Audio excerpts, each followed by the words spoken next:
BBC के director general Tim Davy ने अमेरिकी राष्ट्रपति डोनाल्ड ट्रंप की एक डॉक्यूमेंट्री में उनका एडिटेड भाषण चलाने पर शुरू हुए विवाद के बाद अब अपने पद से इस्तीफा दे दिया है। साथ में बीबीसी की न्यूज हेड डेबोरा टर्नस ने इन आरोपों के बाद उन्होंने भी रिजाइन किया। और एक डॉक्यूमेंट्री में दरअसल ट्रंप के भाषण को इस तरीके से एडिट किया गया था कि अर्थ का अनर्थ हो गया था, और इसमें ट्रंप की बात सही है। अब मैं आपको ये जरा पूरी खबर में बता दूं कि ये एक्चुअली जो है वो हुआ क्या था। समीर जी एक बार जरा मुझे डिटेल दिखा देंगे। चुनाव से पहले अभी पिछले साल इलेक्शन हुआ, ट्रंप के कैंपेन में उस दौरान बीबीसी ने एक प्रोग्राम बनाया पैनोरामा, और उस प्रोग्राम में ट्रंप के ऊपर एक डॉक्यूमेंट्री दिखाई गई जिसमें ट्रंप का स्टेटमेंट जो उन्होंने दिया था उसके साथ कट पेस्ट का काम किया। कहा कुछ था और उसको कट पेस्ट करके कुछ और बना दिया गया। ट्रंप अपने साथ, आपको याद है वो घटना हुई थी जिसमें ये कैपिटल हिल पर 2021 में इनके समर्थकों ने चढ़ाई कर दी थी, बेसिकली इनकी पार्लियामेंट में घुस गए थे, सब ट्रंप समर्थक थे। उसके बाद ट्रंप को इंपीच करने की भी कोशिश हुई थी, कानूनी मुकदमा भी चला था, लेकिन और वो आज तक सबसे बड़ा सरदर्द है ट्रंप का। लेकिन ट्रंप ने उसी दिन एक स्पीच दी थी जिस दिन वो समर्थक कैपिटल हिल में घुसे थे। उसी स्पीच को काट छाट कर बीबीसी ने दिखाया। ट्रंप अपने समर्थकों से ये कह रहे थे कि हम अपने नेताओं के साथ चलते हैं, आइए हम कैपिटल में अपने नेताओं के साथ चलते हैं और हम लड़ेंगे। लेकिन ये बीच की बात हटा दी गई और उस डॉक्यूमेंट्री में ट्रंप का बयान दिखा दिया गया, आइए हम कैपिटल हिल पर चलते हैं और हम लड़ेंगे। इसको ये वाकई गलत किया गया था।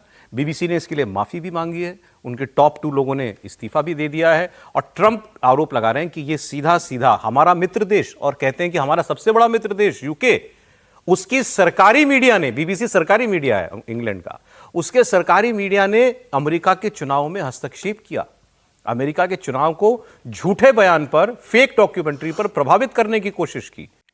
ट्रंप ने कहीं नहीं कहा कि आओ हम लोग चलें कैपिटल हिल पर और लड़ें और हिंसा करें, लेकिन वो क्लिप ऐसे दिखाई गई बीच का हिस्सा हटा करके जिसमें लगा कि ट्रंप ऐसा ही कह रहे थे। और वो डॉक्यूमेंट्री दिखाई गई जब अमेरिका में इलेक्शन के लिए कैंपेन चल रहा था उस वक्त। तो ट्रंप का आरोप भी ठीक था, बीबीसी की चोरी पकड़ी गई है, और बीबीसी के जो जिम्मेदार लोग थे उनको इस्तीफा भी देना पड़ा। हम अब हमारे साथ भारत इसमें कहां से आया था, याद कीजिए। नरेंद्र मोदी पर एक डॉक्यूमेंट्री बनी थी, अभी उसको 1 साल ही हुआ मुझे लगता है, जिसको भारत में बैन कर दिया गया था। और हमारे यहाँ बड़ा हाय तौबा मचा था कि फ्रीडम ऑफ स्पीच का क्या हुआ, भारत के प्रधानमंत्री पर क्या कोई डॉक्यूमेंट्री विश्व में कहीं बनेगी तो हम उसको दिखा नहीं सकते, ये सेंसरशिप है और जाने क्या क्या। वही बीबीसी मान रहा है कि उसने बेईमानी की और चुनाव को प्रभावित करने का प्रयास किया। समीर जी, टिम डेवी जो है बेसिकली वो इसी तरह के लिए जाने जाते हैं। वो सनसनीखेज रिपोर्ट बनाना, तोड़ मोड़ करना खबरों को लेकर। प्रधानमंत्री मोदी के खिलाफ जब हुआ था तब इसी टिम डेवी पर आरोप लगा था कि इनके इशारे पर प्रधानमंत्री के खिलाफ इस तरीके से हुआ था। और जिस तरीके से बीबीसी ने दुनिया भर में मतलब इस तरीके से काम किया, भारत में प्रधानमंत्री नरेंद्र मोदी के खिलाफ किया, बीजेपी को लेकर कई तरह के उन्होंने नकारात्मक रिपोर्टिंग और खबरें और कई वीडियो चलाए गए। दुनिया के तमाम देशों में बीबीसी ने जिस तरीके से किया, उसी की एक कड़ी उन्होंने ट्रंप को लेकर किया। और जिस तरीके से इंटेंशनली एक मानसिकता के साथ कि जो ट्रंप ने नहीं कहा है इसको तोड़ मरोड़ के कैसे छवि खराब की जा सकती है, मुझे लगता है वो किया। और ट्रंप ने बहुत अच्छे से अपनी आपत्ति दर्ज कराई और उसके बाद टिम डेवी को यह पद छोड़ना पड़ा। मुझे लगता है कि बीबीसी को इसे सबक लेना चाहिए कि दुनिया में वो जिस तरीके से एक मीडिया के नाम पर, एक अभिव्यक्ति की आजादी के नाम पर वो जिस तरीके से चुनी हुई सरकारों के खिलाफ या लोकप्रिय नेताओं के खिलाफ एक तरीके से वो एजेंडा जो चलाता है बीबीसी, और तमाम तरह के राजनीतिक दलों का बीबीसी को जो समर्थन मिलता है, बीबीसी को मुझे लगता है कि हमें सुधारना चाहिए। इस तरीके से हरकतें लगातार करना भारत के अंदर आप कर रहे हो, आप दुनिया के तमाम देशों में कर रहे हो। आपने ट्रंप के खिलाफ इस तरीके से ट्रंप ने कहा कि ये तो लेफ्टिस्ट एजेंडा चलाता है। निश्चित रूप से ये आरोप, इस आरोप में हो सकता है कि वो सच्चाई भी हो, लेकिन मेरी बात, एक बात कभी समझ में नहीं आई बीबीसी को लेकर के जब भी कंट्रोवर्सी होती है Tripathi ji, BBC state media है, स्टेट मीडिया है।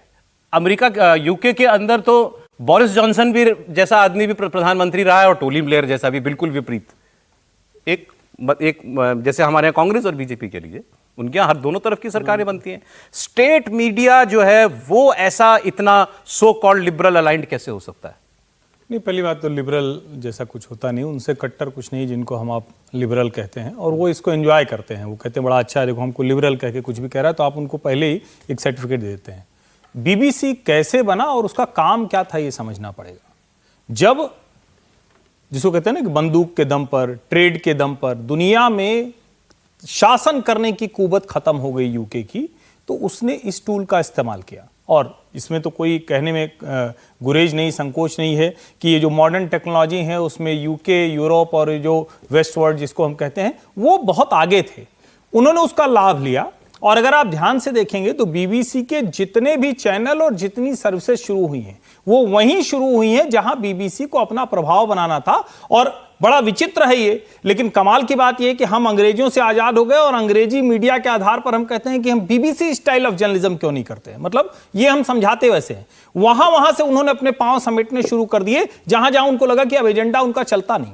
भारत में इनकम टैक्स की बड़ी लायबिलिटी उनके ऊपर फंसी तो उन्होंने उसका नाम ही बदल दिया, उन्होंने उसको क्या नाम है, कुछ कलेक्टिव न्यूज रूम जैसा करके एक नई कंपनी बना दी और कहा काम सब बीबीसी वाले हैं, लोग बीबीसी वाले।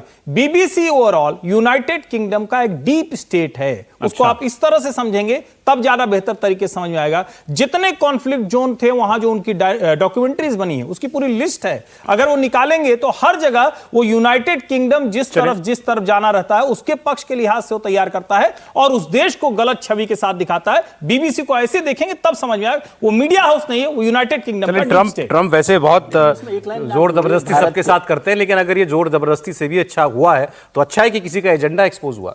नहीं, बीबीसी को लेकर एक भारत के रेफरेंस में बात ध्यान रखनी चाहिए कि कश्मीर को लेकर बीबीसी और भारत का कोई भी सरकार रही हो हमेशा कन्फ्लिक्ट रहा है, क्योंकि वो भारत में जो कश्मीर के आतंकवादी लोग हैं जो वहां पर आतंक फैला रहे हैं उनको वो एक्सट्रीमिस्ट के तौर पर या फ्रीडम फाइटर के तौर पर बार बार ठीक है पेश करता है। और भारत की कोई भी सरकार रही हो उसने उस पर हटा तो सबसे ज्यादा अफवाह अगर किसी ने फैलाई थी तो बीबीसी न्यूज ने फैलाई थी और यहां उसकी सर्विस बंद होने के कगार पर थी, लेकिन स्पेशल बुलेटिन डेली का शुरू कर दिया था सिर्फ और सिर्फ कश्मीर पर।